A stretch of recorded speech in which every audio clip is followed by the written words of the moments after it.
Well, this is a short but nice one.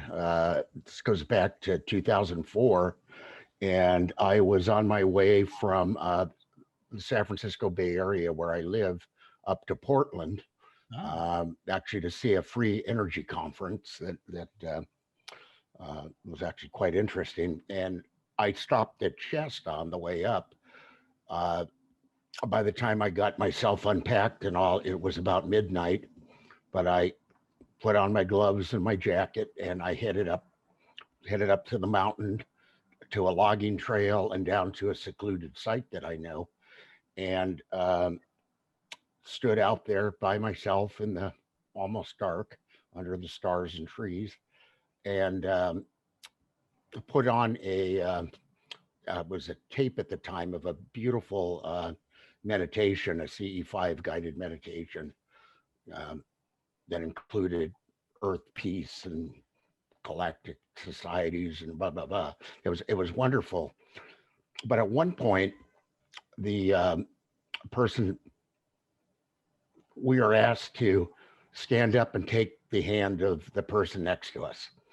Well, there was nobody next to me. I had my big gloves on, and I remember I went and looked at each glove and went like that. And just then, about 100 yards away, two beings phased in. They were just not there, and then they just slowly became solid. And they walked towards me and bowed their heads at me. I bowed my head back at them. Now, what was amazing, these two beings looked exactly like Casper the Ghost, two of them, twins, and they're just wonderful energy. I didn't have any fear whatsoever.